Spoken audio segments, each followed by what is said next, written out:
Hi there. Welcome to the Dollhouse.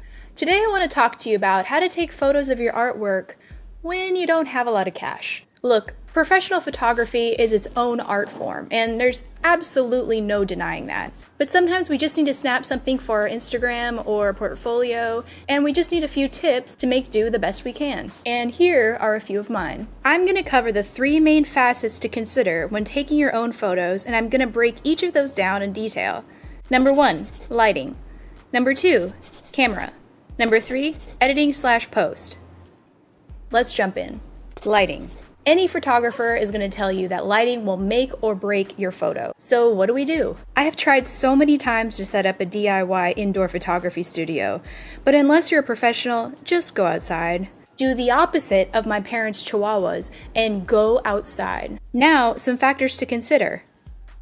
Weather, time of day, location, and time of year.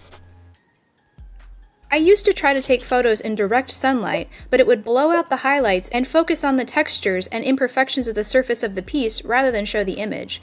If you have to take a photo on a sunny day, move to a shady zone. This is the ideal weather condition for photographs. There is no harsh direct light, and it would give the same effect as diffusing the light that a professional would try to achieve. This helps expose the image as evenly as possible. Any image is going to need post-editing anyway, but this is going to help it appear as true to the original piece as possible right off the bat.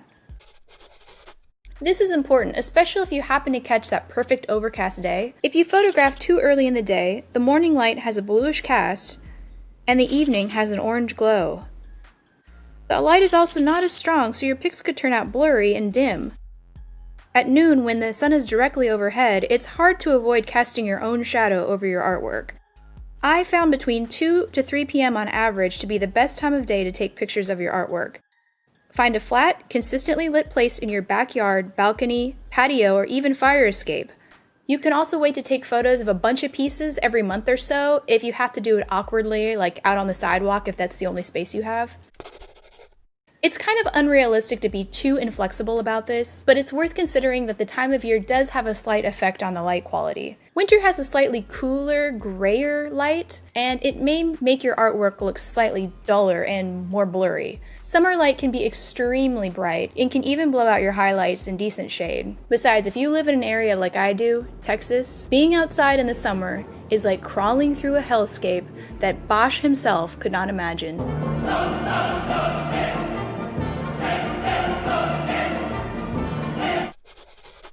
Listen, we are #blessed these days to have smartphones with incredibly good camera technology. Even entry-level phones are still excellent, especially if you're just posting photos on social media. Try going into your camera settings and make sure your megapixels are around 8 or more and the resolution is around 3000 pixels, and you're gonna be golden.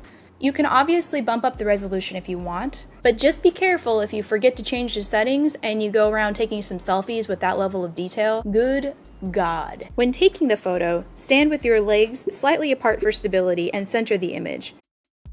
Take a moment to make sure the camera is parallel with the ground and the edges are as even as possible. Use the touchscreen to focus the artwork, and I always focus on the eyes of my portraits. Take at least 5 photos. Go back inside and look at your camera roll. Pick the photo that is the most clear, most properly angled, and frankly, the most flattering. Now we take that photo to post.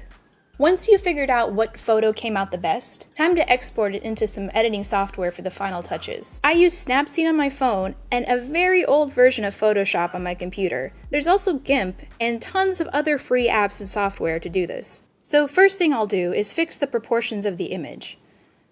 A phone camera typically has a slight fisheye lens warp that can curve the edges and smush the center. I fix the tilt and then pull the edges out to make them align with straight guidelines. It's subtle, but you can see the de-wonking going on. Now I'll crop out the background and zoom in to get as tight as possible to the readable image. Next I might tweak the lights, darks, and midtones, or levels. You should be looking back at your actual piece during editing. The goal is to make it look like the original artwork more accurately. Now you might want to bump up the saturation, just a titch. I've noticed that compressed JPEGs, aka the pics from the phone, desaturate the picture, so by increasing it a few points, it'll help it come back to life. Sometimes I have to mess with the color balance or curves if the colors are a bit off. This is more advanced, so I won't go into it here, but I encourage you to experiment and see if you like the outcome. So after exporting or saving the edited image, it's a good idea to take a look at it from different devices, such as your phone or a computer or someone else's phone. Every monitor displays images a little bit differently, so it's good to see what kind of compromising tweaks need to be done. Some things to note. If the image is blown out, blurry, or unevenly lit, it's going to be next to impossible to correct. Just try to take a better photo another day and start again. Trust me, it's not worth it to try to salvage a bad photo. Go make a mojito and call it a night.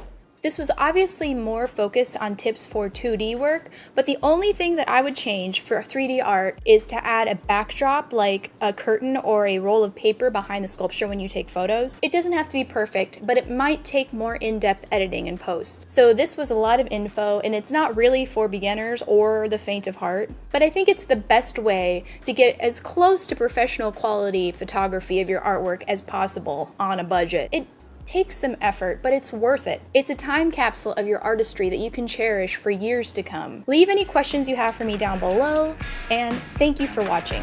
Take care of yourselves and be cool. See ya.